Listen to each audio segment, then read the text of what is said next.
Hey guys, how you doing? I'm Dennis here with Danny Ruiz. And we're back at it again for another Spotlight Sunday.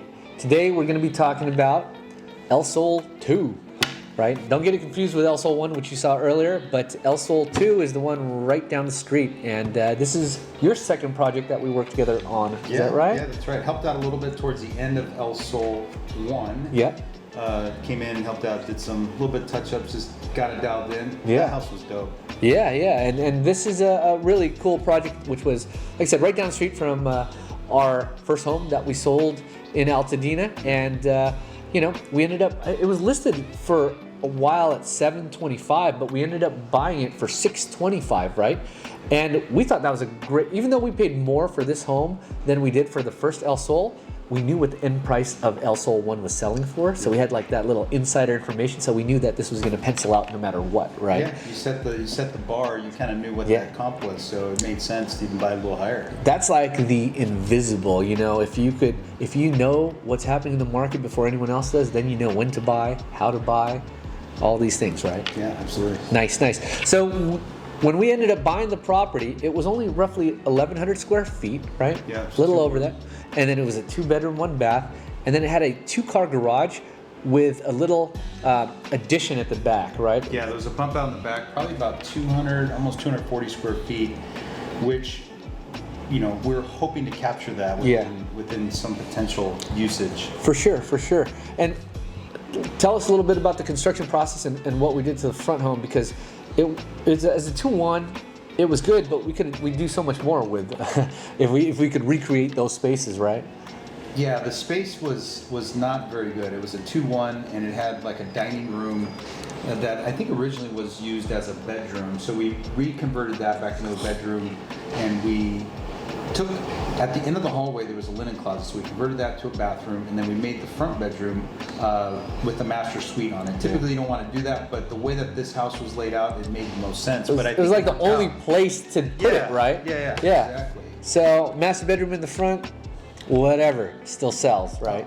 Yeah. Don't let other people tell you anything else if you know what you're talking about, right? Yeah, so we had it was a really good layout to, a 3-bedroom, 2-bath house now. It pretty much can fit any family, and the layout and the responses that we got on layout was really great. Yeah, and then the back unit was also interesting too. We had to make a decision. Do we want to take a little bit of time and get this approved through the ADU process and really build out our first ADU?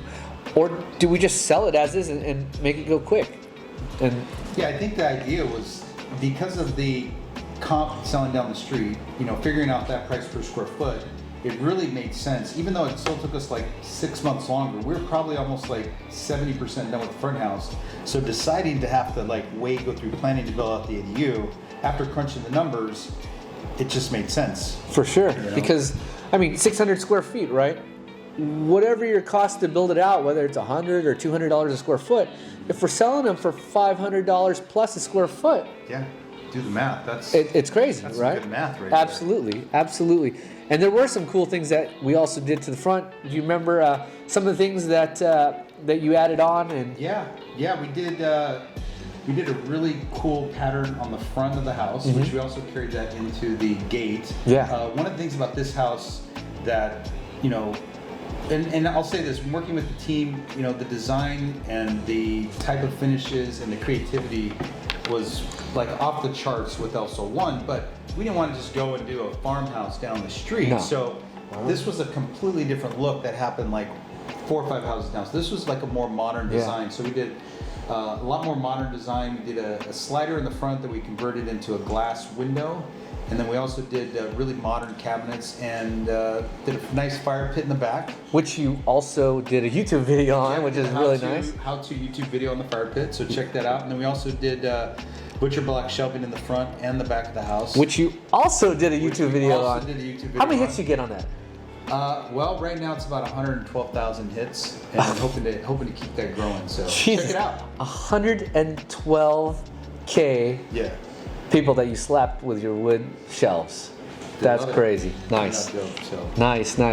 Yeah, I think that when it was all said and done, we spent roughly $220K. Yeah, about that. Sound about right? Yep. And we listed the property, right? We listed it for, I want to say right under $1 million, right? Yeah. But we knew it was going to get higher because our 3-bedroom, 2-bath, which was a little bit bigger for the single family home, got $960. Yeah. And this one had even more square footage than that home, right? Yeah. But it was 2 units. And we ended up getting $1,065,000 for Wow. it. I may be off by 1,000 or so, but it's a crazy number. Nothing in that pocket has ever sold for that much. Definitely record-setting numbers. For sure. And I think what drove a lot of people there, what we're able to explain is when you have a dope product, which was an ADU, you're able to get high rents for it. We calculated the rent to be roughly $2,200 to $2,300. And with the rates where they're at, imagine every this is round numbers, every $400 that you get for rent pays off $100K of your mortgage. So if they're able to get $2,300, they're paying off $530K. The renter is paying off $530K of your mortgage. Insane. Insane. So, I mean, the final numbers on it, we bought it for $625, right? Yep, 625. We put in $220, Yep. right? We sold it for $1,065,000, right? Yep. And we got other jobs, other ADU contracts in that pocket too. For There's one design. like right across the street. We started working with them, helping them get ADU. I mean, people. This Yeah. was right at the beginning of the ADU push. Appraisers didn't even know like how to comp this out, so we were like working with appraisers and really, being creative with everything because it was right on the front end of all that. So Yeah. So the good thing about this here is just remember, we turned this neighborhood into a $1 million pocket. Yep. It was $960 before with our first sale sold home, and then now we actually hit over a fucking $1 million. So there's nothing that neighborhood can say. We brought equity to the house. Absolutely. We brought design to the house, to the neighborhood, excuse me. Yep. And we brought a great product that people knows, hey, we could duplicate this again and figure out how to get higher rent. Yep. People were able to retire, take cash out, do all kinds of crazy things, right? Yep. No, it was all in all, it was an amazing product, amazing project, and the buyers are extremely happy. Know your market, know your stuff.